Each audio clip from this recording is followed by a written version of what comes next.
तो आइए शुरुआत करते हैं। बिहार का चुनाव रनवे पर दौड़ने की बजाय अब उड़ने के लिए तैयार है। चेहरे क्लियर हैं, एजेंडा लाउड है। अब कहीं कोई कंफ्यूजन नहीं है। पार्टियों ने मोड बदल लिया है। वोट जोड़ने और वोटर को तोड़ने की जुगत लगाई जा रही है। हर दल अपने अपने किले दिखा रहा है। वोटर चुनावी सपनों के तिकड़म में धीरे धीरे आगे बढ़ रहा है। आज बिहार में प्रधानमंत्री नरेंद्र मोदी ने चाबी घुमाकर प्रचार की गाड़ी फिर से स्टार्ट कर दी है। एक के बाद एक दो जनसभा की, पहली समस्तीपुर और दूसरी बेगूसराय में। और अगर पिछले 29 घंटों को गिन ले तो प्रधानमंत्री नरेंद्र मोदी ने बिहार चुनाव में 3 बड़ी चाल चल दी हैं। वो 3 चाल क्या हैं? उनका चुनाव पर क्या असर पड़ेगा? इसको समझने के लिए आज हम कोशिश करेंगे और आपको समझाएंगे भी। पीएम ने कल युवाओं से कहा कि 31 अक्टूबर को पूरे बिहार में दौड़ो। बुजुर्गों से कहा युवाओं को कहानी सुनाओ। कार्यकर्ताओं से कहा कि अगले 20 दिन तक 24 घंटे एक ही काम करो। उन्होंने एक जनसभा में मोबाइल फोन निकालकर कुछ समझाने की भी आज कोशिश की। प्रधानमंत्री मोदी ने दस्तक, संवाद, सूचना, चर्चा को खास तरीके से इस्तेमाल करने का संदेश भी दिया। आज नरेंद्र मोदी को कांग्रेस के पूर्व प्रेसिडेंट सीताराम केसरी भी याद आ गए। वहीं दूसरी तरफ अमित शाह और शिवराज सिंह चौहान ने भी चुनाव में वोटर को जोड़ने और तोड़ने के क्रम में अपनी अपनी चाल चल दी है। कुल मिलाकर चुनाव बहुत रोचक हो रहा है। जुबान से निकला हर शब्द वोट पकड़ने के लिए दौड़ पड़ा है।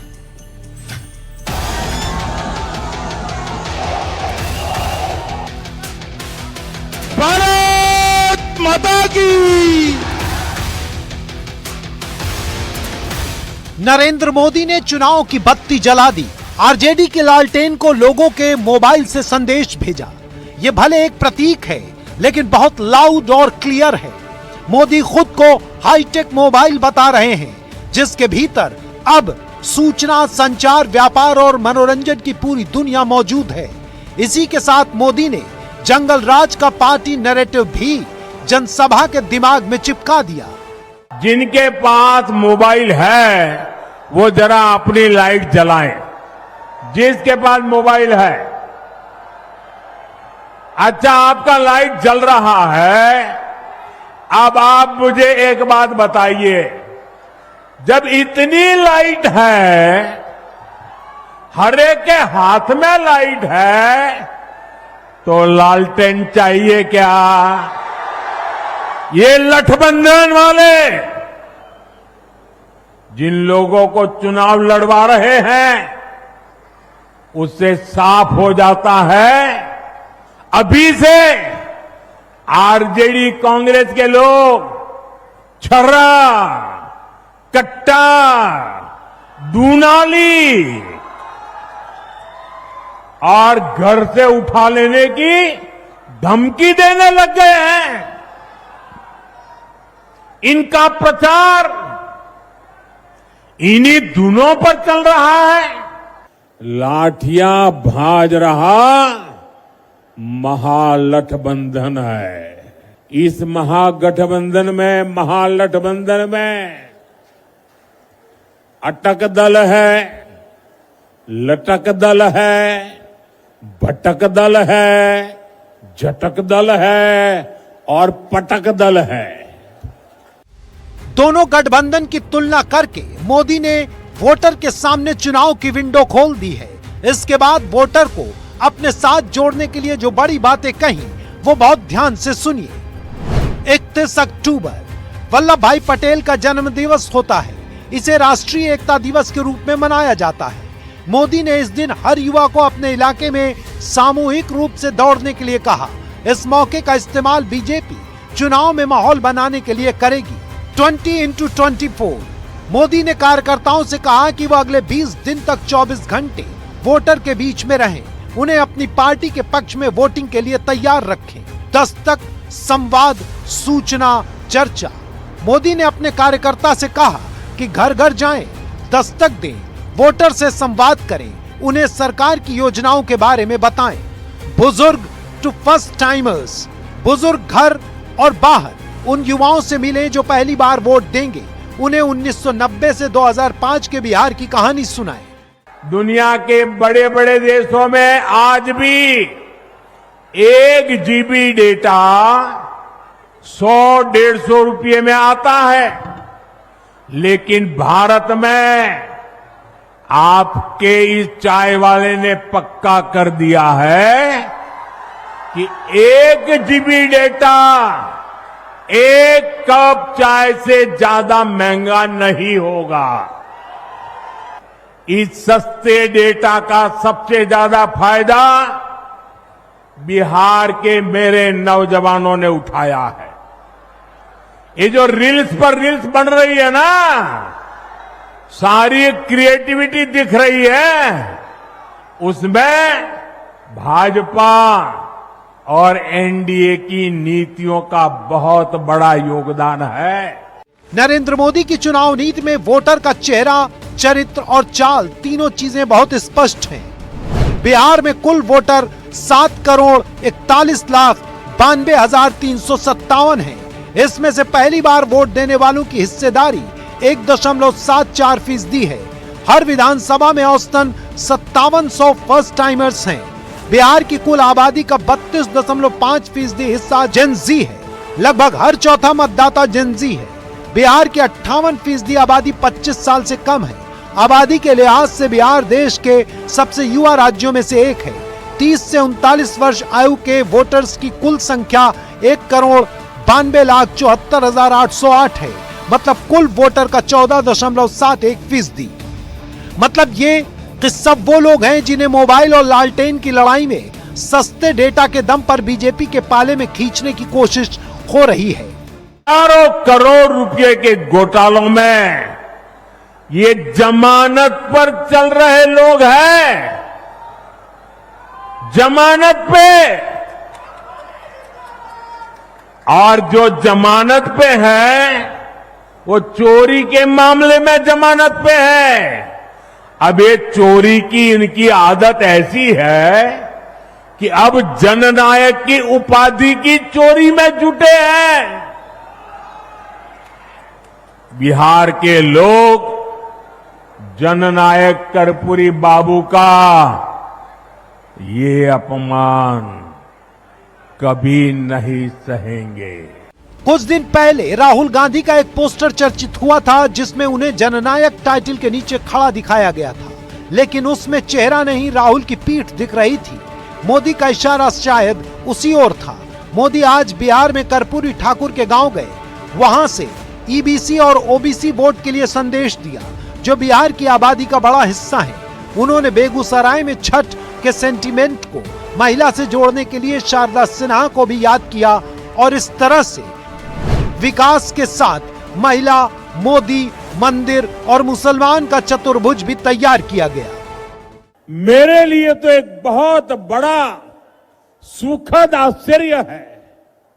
मैं सोच नहीं सकता हूं कि बिहार हो, छठ मैया का पर्व कल हो, और आज हमें आशीर्वाद देने के लिए ये महिलाएं, माताएं, बहनें, बेटियां, जहां मेरी नजर जा रही है, माताएं, बहनें मैं देख रहा हूं। आप हमें आशीर्वाद देने आए हैं, ये हमारी बहुत बड़ी शक्ति है। जब छठी मैया की पूजा की बात आती है तो शारदा सिन्हा जी को याद करना स्वाभाविक है। और शारदा जी तो बेगूसराय की बहू थी। हमारी सरकार को उन्हें पहले पद्म भूषण और इस वर्ष पद्म विभूषण से सम्मानित करने का अवसर मिला। लालू जी ने सिवान में शहाबुद्दीन के बेटे ओसामा को टिकट दिया है। लालू जी, क्या बिहार की जनता को आप डराना चाहते हो? याद रखें, ये भस्मासुर है, भस्मासुर। और आरजेडी और महागठबंधन अभी बदला नहीं है। बगल से ही शहाबुद्दीन के बेटे को टिकट दे दिया। ओस मां क्या करना चाहते हो? फिर से महागठबंधन डालो, फिर से बिहार में अपराधियों को खुला छोड़ कर खून की नदियां बहाना चाहते हो? इस अटैक से साफ दिख रहा है कि लड़ाई आरजेडी और बीजेपी के बीच है। लड़ाई सबसे बड़ी पार्टी बनने की है। 2020 के चुनाव में 75 सीट के साथ आरजेडी सिंगल लार्जेस्ट पार्टी थी और 74 सीट के साथ बीजेपी दूसरे नंबर पर थी। सीधा मुकाबला 51 सीट पर था, जिसमें से बीजेपी को 39 और राजद को 12 सीट मिली थी। अब की बार सिंगल लार्जेस्ट के टाइटल को अपने नाम करने का संघर्ष अभी से बहुत भीषण हो चुका है। छर्रा, कट्टा, दूनाली, इस महागठबंधन में अटक दल, लटक दल, फटक दल, झटक दल, पटक दल है। चोरी में जुटे हैं। ये भस्मासुर है, भस्मासुर। हाथ में लाइट है तो लालटेन चाहिए क्या? आज समस्तीपुर की रैली में एनडीए के मंच की गफलत विरोधियों के लिए चर्चा का मौका बन गई।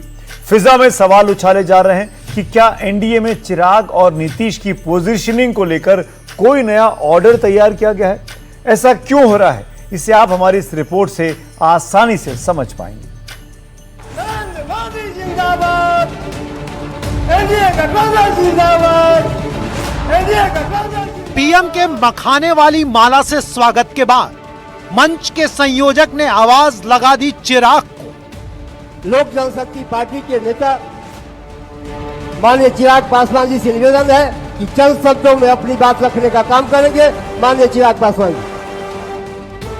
लेकिन वक्ता माइक की ओर बढ़ा नहीं। कैमरा अभी उद्घोषक के मुंह पर था, लेकिन उसके मुंह का असमंजस बता रहा था कि घोषणा में शायद कुछ गलत हो गया है, या फिर कोई है जो चिराग के नाम पर अभी सहमत नहीं है। फिर कैमरा घूमता है और सीधा प्रधानमंत्री मोदी के चेहरे पर आता है। वो संयोजक की ओर घूरते हुए दिखाई देते हैं। कोने से सम्राट चौधरी की उंगली भी फ्रेम में आती है, नीतीश की ओर इशारा करती है। प्रधानमंत्री हाथ के इशारे से कहते हैं कि नीतीश बोलने के लिए जाएं। मतलब चिराग से पहले नीतीश को बोलना है। जंगल राज को समाप्त करने वाले ऐसे बिहार के मुख्यमंत्री नीतीश कुमार जी हम लोग के बीच उपस्थित है। एक बार नारा दीजिए, नीतीश कुमार जिंदाबाद। सीक्वेंस को एक बार फिर देखें। बिहार के विकास पुरुष एनडीए गठबंधन की धारा को आगे बढ़ाने वाले, जंगल राज को समाप्त करने वाले ऐसे बिहार के मुख्यमंत्री नीतीश कुमार जी हम लोग के बीच उपस्थित है। संयोजक अपनी भूल सुधारता है और फिर कई बार नीतीश कुमार की तारीफ में नारे लगवाता है। विकास पुरुष जिंदाबाद, नीतीश कुमार जिंदाबाद। फिर पीएम और सम्राट चौधरी कुछ बात करते नजर आते हैं। पूरा देश अब पूरा बिहार बहुत आगे बढ़ेगा। इन्हीं शब्दों के साथ आप सब वोट दीजिए। इन्हीं शब्दों के साथ मैं आप सबको बधाई करते हुए अपनी बात समाप्त करता हूं। फिर जब नीतीश कुमार का भाषण खत्म होता है तो इस घटना का क्लाइमेक्स नजर आता है। प्रधानमंत्री के बगल में सम्राट चौधरी की जगह चिराग पासवान खड़े होते हैं। नीतीश कुमार आते हैं। पीएम नीतीश और चिराग का हाथ अपने हाथों में लेकर हवा में उठा देते हैं। गफलत और मैत्री की दोनों तस्वीरों के बीच राजनीति के कयास गुंजाइश तलाश रहे हैं।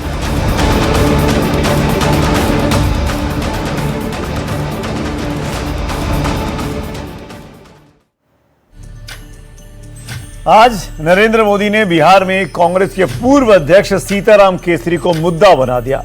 उन्होंने कांग्रेस पर आरोप लगाया कि बिहार के सीताराम के साथ राहुल गांधी के परिवार ने बहुत बुरा बर्ताव किया है। इसके बाद एक तस्वीर सामने आई जिसमें राहुल गांधी सीताराम केसरी की तस्वीर पर फूल चढ़ाते नजर आए। आज सीताराम केसरी की पुण्यतिथि है। वो कांग्रेस के अध्यक्ष रहे थे। वर्ष 2000 में आज ही के दिन यानी 24 अक्टूबर के दिन उनका निधन हुआ था। आज उनकी 25वीं पुण्यतिथि है। 1919 में बिहार में उनका जन्म हुआ था। सितंबर 1996 में पीवी नरसिम्हा राव के बाद सीताराम केसरी कांग्रेस पार्टी के अध्यक्ष बने थे। आइए आगे बढ़ते हैं। बिहार की लड़ाई में एनडीए का प्राइम टारगेट आरजेडी है। लालू और तेजस्वी निशाने पर हैं। महागठबंधन ने भी तेजस्वी को सीएम कैंडिडेट घोषित करके क्लियर कर दिया है कि बिहार में आरजेडी ही बड़ा भाई है। कल तक जिन्हें सहनी के डिप्टी सीएम घोषित करने पर सरप्राइज फील हो रहा था, आज प्रधानमंत्री की यात्रा के बाद वो भी क्लियर हो गया। इससे तेजस्वी हड़क खुल गई। वो अब फ्रंट फुट पर खेलने की कोशिश करेंगे, लेकिन अभी भी फ्रेंडली सीट की फांस बरकरार है। ऐसे में विरोधी सवाल कर रहे हैं कि पार्टनर हैं या गांव के पाटीदार जो अपने पड़ोसी को कमजोर करने में कोई कसर नहीं छोड़ते, क्योंकि चुनावों में कोई फाइट ही होती है, फ्रेंडली नहीं होती। पढ़ाई, दवाई, कमाई, सिंचाई, सुनवाई और कार्रवाई वाली सरकार हम लोगों को चाहिए। आज तेजस्वी का फ्लेवर बदला है। कैसे, इसे उनके जवाबों की भाषा शैली में महसूस कीजिए। और झूठी बात नहीं कहते हैं, जो कहते हैं वो करते हैं। हमारी जुबान कच्ची नहीं पक्की है। पढ़ाई, दवाई, कमाई, सिंचाई, सुनवाई और कार्रवाई वाली सरकार है। किसी बिहारी को बाहर ना जाना पड़े पढ़ाई, दवाई, कमाई के चक्कर में। ऐसा बिहार हम लोग बनाना चाहते हैं। तेजस्वी अब अपने सीएम फेस होने पर जोर देते हैं। ये आप लोगों ने हमको चिंता मुक्त कर दिया। चिंता मुक्त मतलब सीएम बना दिया। वो विरोधियों को जवाब देने के लिए बिहारी और बाहरी का नैरेटिव क्रिएट कर रहे हैं। फैक्ट्री लगाएंगे गुजरात में, विक्ट्री चाहिए बिहार में, थोड़ी चलेगा। तेजस्वी के सामने चुनौती है कि वो बिहार की सबसे बड़ी पार्टी का स्टेटस बरकरार रखें, लेकिन अभी भी वैशाली, लालगंज, कहलगांव, सुल्तानगंज, नरकटियागंज में उनकी लड़ाई कांग्रेस के साथ है। 4 सीट पर सीपीआई और कांग्रेस के बीच लड़ाई है। इसमें बछवाड़ा, राजापाकड़, बिहार शरीफ और करहगर जैसी सीटें हैं। इसके अलावा आईआईपी और वीआईपी सहित 10 सीट पर अभी भी फ्रेंडली फाइट का स्यापा है। ऐसी स्थिति में तेजस्वी खुद की छवि को नए सिरे से स्वीकार्य बनाने की रणनीति पर काम कर रहे हैं। तेजस्वी जब सीएम बनेगा तो पूरे 14 करोड़ बिहार वासी भी सीएम बनेंगे, यानी चिंता मुक्त हम लोग जो है बनाने का काम करेंगे। अब चुनावी हलचल के बाद बात कर लेते हैं बिहार की एक और बड़े पर्व की, असली पर्व यानी छठ पर्व की। आपको एक रियलिटी टेस्ट दिखाते हैं। इस रियलिटी टेस्ट में आपको सरकार के उन दावों की सच्चाई पता चलेगी जिसमें वो छठ के दौरान भीड़ मुक्त रेल यात्रा का विश्वास दिला रही है।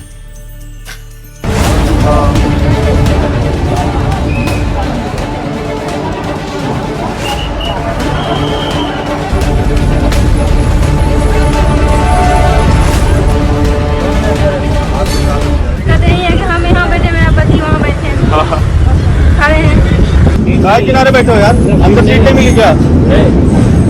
सीट नहीं मिली अंदर। रेलवे प्रशासन ने जो व्यवस्था की है इसमें क्या कहेंगे? अच्छा कर रही है। हाँ, क्या बोलेंगे?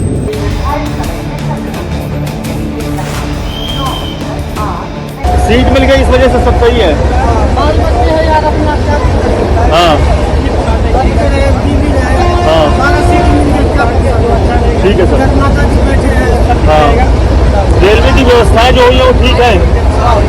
दिक्कत पहले की अपेक्षा तो बहुत सुविधा है, लेकिन यहाँ प्रशासन की कमी के कारण भीड़ इकट्ठा हो जा रहा है सर। हाँ, तो रिजर्वेशन कराया था कि नहीं कराया था? नहीं, रिजर्वेशन नहीं कराया।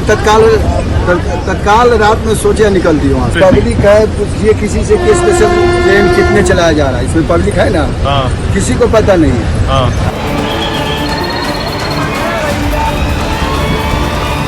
कहाँ जा रही? छठ बनाने? हाँ। अंदर सीट नहीं मिली? हाँ।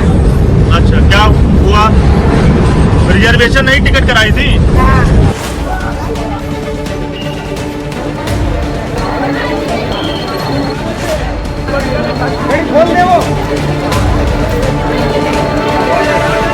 टिकट विकट है, जनरल मिल रहा है, रिजर्वेशन में टिकट का फलानी नहीं है, कुछ फलानी नहीं मिला, टिकट ही नहीं मिल रहा है कुछ।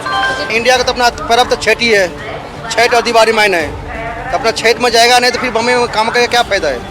यस, मिल जाएगा, अब मिल जाएगा। पहले निकाल लिए होते टिकट, अब क्यों आए हैं कतार? नहीं मिलता है, बहुत कोशिश की है, बहुत नहीं मिल पाता है। कोई मतलब काउंटर से भी नहीं हो पाता है, और कोई मतलब तत्काल में तो कभी मिलता ही नहीं है।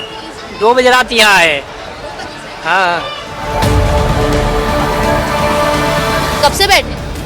रात को 12 बजे से। रात 12 बजे से बैठे हैं, क्या बोला जाए, क्या बोला जाए? अभी बहुत तकलीफ हो रहा है सफ़र करने में। मैं तो ये मुझे नज़र भी आ रही है काफ़ी तकलीफ। ये कहना चाहता हूँ, थोड़ा ट्रेन का सुविधा करे, बहुत अच्छा रहेगा।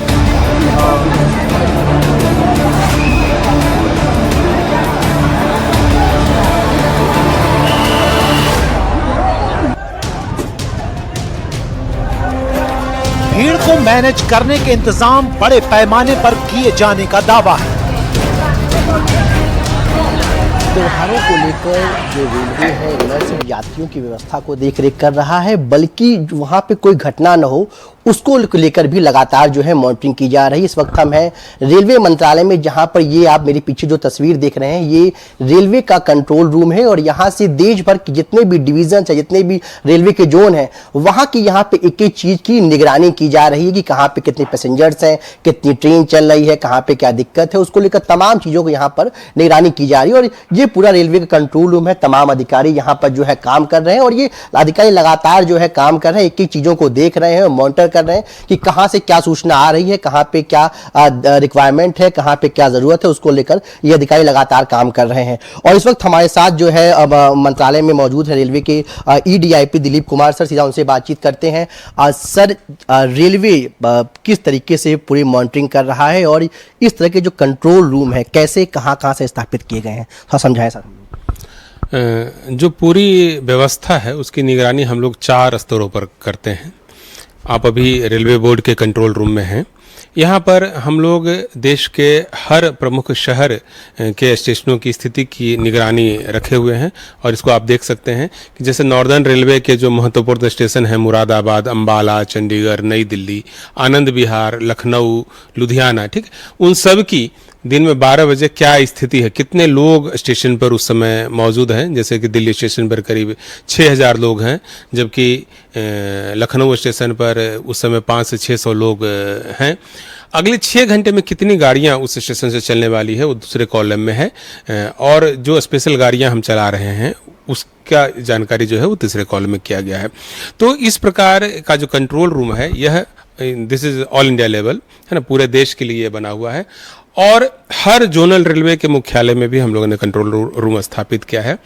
जो हमारा डिवीज़न है, डिवीज़न में भी हमारा कंट्रोल रूम स्थापित रहता है, और फेस्टिवल स्पेशल कंट्रोल रूम भी स्थापित किया गया है, जहां पर कि एक सीनियर ऑफिसर्स की ड्यूटी जो है राउंड द क्लॉक लगाई गई है। रेलवे ने व्यवस्था बनाई, भीड़ मैनेज हो और दुर्घटना ना हो, लेकिन जिसे जाना है उसे तो ट्रेन के भीतर सीट चाहिए। लंबा सफर होता है तो वहां पर कैसी स्थिति है उसकी जांच NDTV रिपोर्टर दिव्यांग करने की है। दिल्ली से बिहार जाने वाले जो यात्री हैं वो फिलहाल श्रमजीवी एक्सप्रेस जो ट्रेन है उसमें सवार होकर बिहार की ओर छठ मनाने के लिए जा रहे हैं। और किस तरह की भीड़ है श्रमजीवी एक्सप्रेस ट्रेन में, ये हम आपको तस्वीर दिखा दें कि जो लोग हैं आपको बड़ी संख्या में आप यहाँ पर नजर आएंगे, और काफी ज्यादा भीड़ ट्रेन के अंदर है। तो ये तस्वीर आप देखिए, जिसको जहाँ पर जगह मिल रही है वो वहाँ पर बैठा हुआ है। कुछ लोग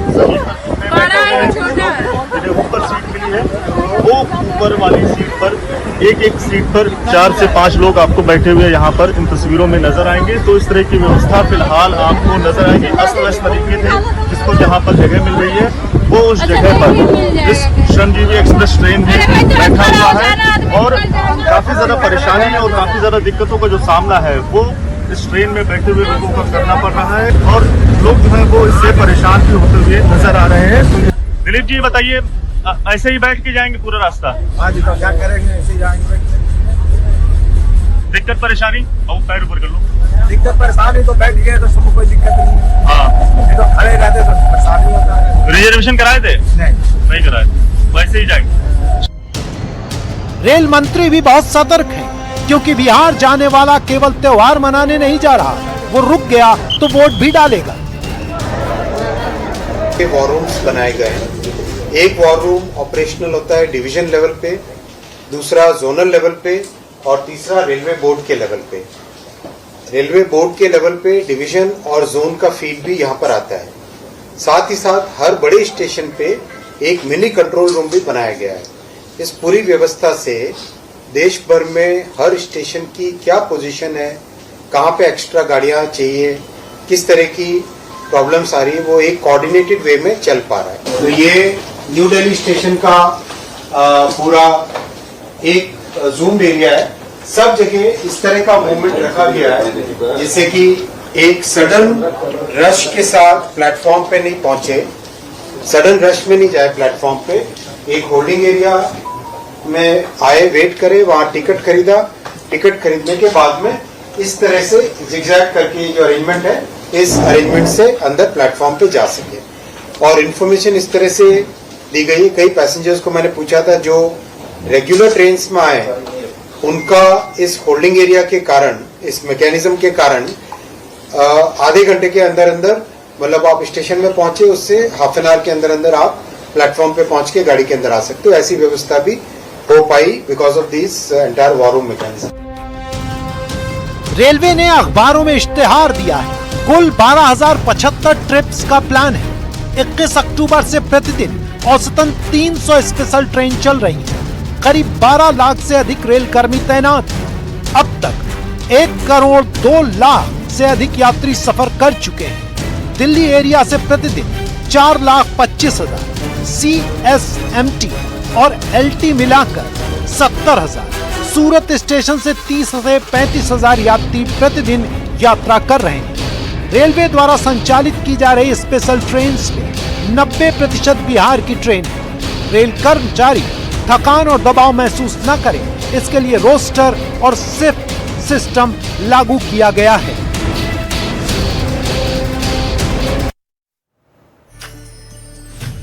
वीकेंड भी है, छठ भी है, इसीलिए इतनी भीड़ इस वक्त भारतीय रेलों में देखने को मिल रही, खासकर वो ट्रेनें जो बिहार की तरफ जा रही हैं। बिहारियों के लिए बड़ा पर्व है छठ का। आगे बढ़ते हैं। भारतीय सड़कें आतंकवादियों से बड़ी कातिल हैं। यहां पर हर घंटे 55 सड़क दुर्घटना होती है और 20 लोग मारे जाते हैं। मतलब हर मिनट एक सड़क दुर्घटना और हर 3 मिनट में एक नागरिक की मौत होती है। इसकी जानकारी शायद आपके पास हो, लेकिन अब मैं जो आपको बताने जा रहा हूं उसे बहुत ध्यान से सुनिए और अपने दिमाग की मेमोरी में सेव कर लीजिए।